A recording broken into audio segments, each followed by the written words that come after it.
আপনার প্রশ্নটি আমরা বুঝতে পারিনি, একটু ভলিউমটা মনে হয়। মানসিক টেনশন যখন থাকে তখন কি আমল করলে মানসিক টেনশন দূর হবে?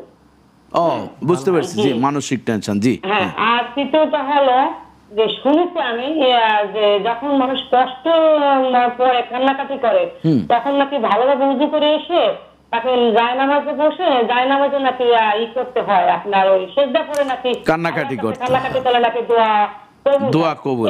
তিনটেই প্রশ্ন হওয়ার বিষয় হুজুর। জি জি, ওয়ালাইকুম আসসালাম ওয়া রাহমাতুল্লাহ।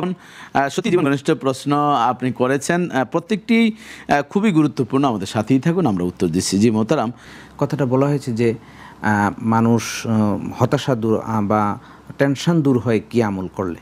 এটার জন্য আপনার প্রথম যেটা উনি পরে উল্লেখ করে নিয়ে আসে, দুইটার জন্য একই উত্তর, যে যখন এরকম টেনশন হবে, আতঙ্কগ্রস্ত মনে হবে, সময় পাইলেই, সময় থাকলেই ওযু করে 2 রাকাত সালাতে দাঁড়ায় যাবে। খুব সালাতুল হাজত, অথবা 2 রাকাত নফল নামাজের জন্য দাঁড়ায় যাবে। দাঁড়াইয়া খুব ইতমিনানের সাথে সালাটা আদায় করবে।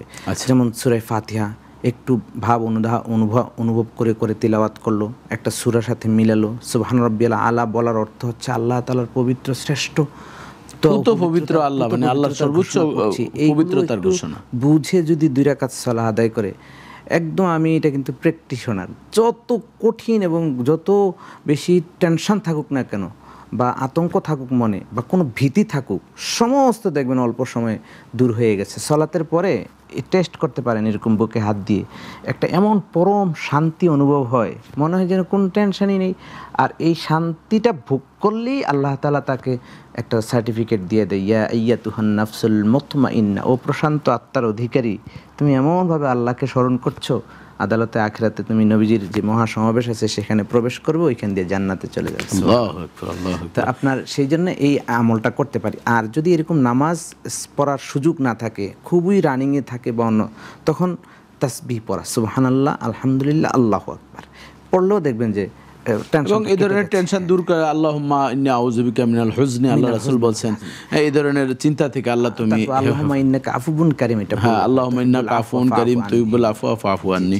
এরপর উনি দোয়া মুনাজাতের কথা, মানে বিছানায় জায়নামাজে বসে কান্নাকাটির মাধ্যমে দোয়া করলে, সেজদার মাধ্যমে, সেটি তো নিতান্তই পবিত্র অবস্থায় দোয়া করাটা, এবং যে আমরা নফল যে সেজদা আমরা দিয়ে থাকি, এটি আল্লাহ তাআলা অত্যন্ত পছন্দ করেন। আর দোয়া মুখুল ইবাদা, সব ইবাদতের মগজ হচ্ছে দোয়া। দোয়া করবে, আর দোয়া কিন্তু আফজালু জিকিরের একটা অন্যতম অবস্থান। সকল দোয়াই কিন্তু জিক্রুল্লাহ, আল্লাহকে স্মরণ করা। তো এই কল্যাণ ছাড়া এখানে কোনো ক্ষতি বা লস নেই। সব যতটুকুন দোয়া করবে ততটুকুনই কল্যাণ এবং সওয়াব হবে ইনশাআল্লাহ। আল্লাহু আকবার। তো আমরা বোনকে বলবো যে আপনি সেজদায় পড়ে আপনি দোয়া, যে কোনো দোয়া, বাংলাতেও দোয়া করা যায়। আমরা অনেক সময় ভাবি যে এবং ডাইরেক্ট আমরা সেজদা দিয়েও করতে পারি। এই ধরনের আমরা আমল করব, কান্নাকাটি যত করবে। এবং একটি হাদিসে এইভাবে আসছে, মান ইখশাররা জাসাদুল আবদে আও জালদিল আবদে মিন খাশিয়াতিল্লাহ তাহাতাত আনহু খাতায়াহু। আল্লাহ রাসূল বলেন, যেই ব্যক্তি আল্লাহর ভয়ে কান্না করে, তার ওই চোখের পানি থেকে, পানিগুলোর সাথে সাথে আল্লাহ তাআলা গুনাহগুলো ঝরিয়ে, গাছ থেকে যেমন পাতা ঝরে, এই জন্য আমরা সেই আমল করতে